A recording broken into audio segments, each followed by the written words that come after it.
Okay, English 250, week 5, part 1. Guys, no, people, stop saying guys, people, folks, mortals. I'm coming to you live from, well, not live, it's recorded, so it's obviously not live, but I'm in Grand Army Plaza right now for week 5, and I've decided to move our sessions outdoors. There were too many, I don't know if you watched those earlier videos, but there were just too many mosquitoes in my backyard to keep teaching like this, so I have found a lovely spot here in the park at Grand Army Plaza, and it's delightful. So I'm going to be teaching out here, I think, sometimes when it's not raining. I want to pick up where we left off last time and just continue on with the Oscar Wilde. And keep thinking about kind of what's going on with Oscar Wilde. Is my very favorite philosopher that we will look at all semester long. There's this joke in all my other classes where I'm like, oh, this movie's my favorite, and this movie's my favorite, and because like in my film class I show 14 movies, and they're all basically my favorite movie. But Oscar Wilde really is my favorite philosopher. Him and his teacher Walter Pater, who we'll end the class on. But that's not even a separate person really. It's like his main influence. So it's these two guys. So I want to continue going through Oscar Wilde as in week 5 of class here. The next thing Oscar Wilde says in his piece, and please remember that it's a conversation between Cyril and Vivian. Cyril doesn't matter; he's just some dude. Vivian, which is a boy's name in the case of this, although it doesn't matter. But Vivian is saying what Oscar Wilde thinks. The next thing Vivian says is actually one of my favorite bits in Oscar Wilde. And when you first hear it, it sounds racist. It sounds very racist. It's not. It's not racist at all. In fact, I would actually argue it's anti-racist. Let's take a look at what he has to say. So he says here, he starts, I'm here. He says, he said, no great artist ever sees things as they really are. That's where I ended last time. Because for Oscar Wilde, the thing that matters is not what the artist is looking at, not what the artist is painting, not the story the artist is telling. What matters is how the painting is painted, how the story is told. I told you guys in this class not to focus so much, don't focus only on what's going on in the world of the story, but be sure to also talk about what the artist is doing and what the audience gets out of it. That is the area that Oscar Wilde is most concerned with. We don't need to concern ourselves as much, or not exclusively, with what's happening to the characters as if they're real people. Although that's a fine thing to do. I mean, I'll do that. You'll see me talk about Hamlet's psychology, and that's me treating him like a real person. It's just not most people only do that. You want to make sure you add in this other thing. Oscar Wilde's really concerned with what the artist adds to the thing. So he says that no artist ever sees things as they really are. If they did, he would cease to be an artist. Meaning, if you could perfectly copy reality, it's not even really art. It's just it's just more reality. If you do something realistic, you've essentially created more reality. And Oscar Wilde thinks reality sucks. He doesn't want more reality. He wants more art. So if you want art, it's going to have to be something specific to you. Art is an escape from reality, according to Oscar Wilde, not a copy of reality. So let's take a look at what he's got going on here. So people, I don't know, like I don't think I'm bugging people. I think I'm probably fine. Okay, so let's talk about what's going on here. The next part that he says sounds very racist, and it's not. It's actually anti-racist. Let's talk about why. He says, I'm here. He says, I know that you are fond of Japanese things. Now, do you really imagine the Japanese people, as they are presented to us in art, have any existence? Well, if you do, you have never understood Japanese art at all. The Japanese people are the deliberate, self-conscious creation of certain individual artists. If you set a picture by Hokusai or Hokkei or any of the great native painters beside a real Japanese gentleman or lady, well, you will see that there is not the slightest resemblance between them. The actual people who live in Japan are not unlike the general run of English people. That is to say, they are extremely commonplace and have nothing curious or extraordinary about them. In fact, the whole of Japan is pure invention. There is no such country. There are no such people. One of our most charming painters recently went to the land of the chrysanthemum. That's a fancy way of saying Japan. In the foolish hope of seeing the Japanese. All he saw, all he had the chance of painting, were a few lanterns and some fans. He was quite unable to discover the inhabitants, as his delightful exhibition at this gallery showed only too well.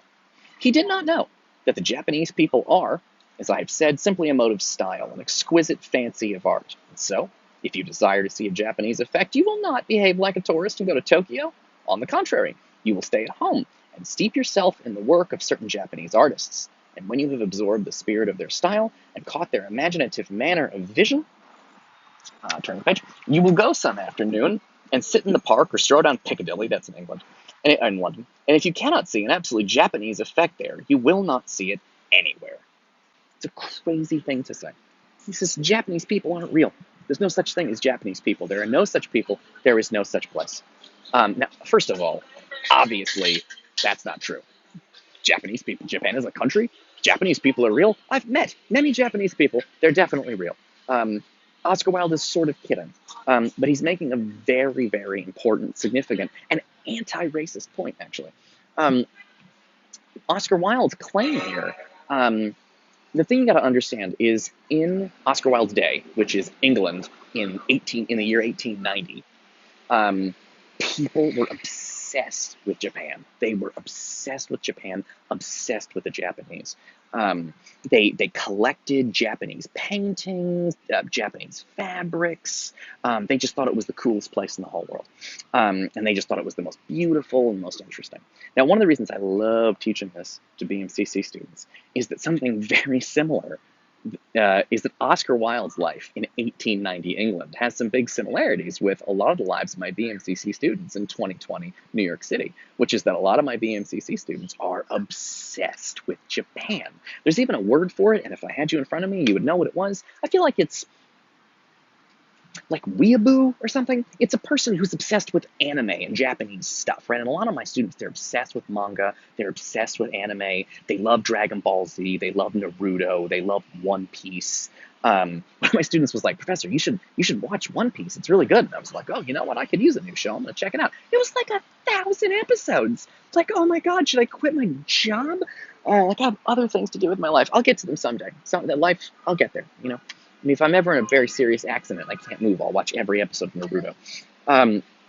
The point is that my students are also, just like people in London in Oscar Wilde's day in 1890 were obsessed with the Japanese, my students are also obsessed with the Japanese. But what's important, it's a great parallel, because my students do the exact same thing that people in Oscar Wilde's day do, which is that they're obsessed with Japan. But what do they know about Japan? Well, in Oscar Wilde's day, they knew some paintings, and they knew like teacup patterns, and they knew fabric patterns, and they knew a little bit of music, and that was it.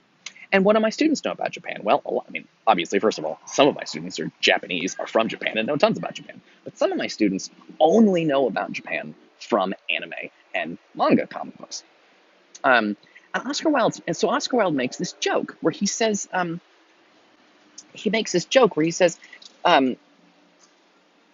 I know that you are fond of Japanese art. Do you really imagine the Japanese people, as they are presented to us in art, have any existence? That's the most important part. So he says, you think you love Japan, but what you really like are paintings. My students think they love Japan, but what they really like are comic books. Do you imagine that the comic books accurately represent Japan? Do you think like people in Japan they ride on ships on the ocean and they have extendable limbs like on One Piece, or they wear the headbands like on Naruto, and they can do martial arts fighting all the like sword stuff? Like people in Japan, they don't carry samurai swords with them to work. They just go in an office building and they have a regular job like you or me. So the point of this is that. And that's why Oscar Wilde says, so it sounds racist until you see, he says, the Japanese people as they are presented to, do you really imagine the Japanese people as they are presented to us in art have any existence? If you do, you've never understood Japanese art at all, because his point is that Japanese art has nothing to do with Japanese people. Why? Because for him, art is not a copy of reality. If it was a copy of reality, then by reading Japanese art, you get to know the Japanese people. It's a copy. But Oscar Wilde's point is this is not a copy. It's a totally separate imaginative universe. And when you read comic books, you think you're learning about Japan. Japan's nothing like that. But what you really want is the comic books. And he says you don't need to go to Japan to find out about the comics. Just read the comics. That's what you want. I'm going to pick this up in the next video. All right. Thank you for joining me.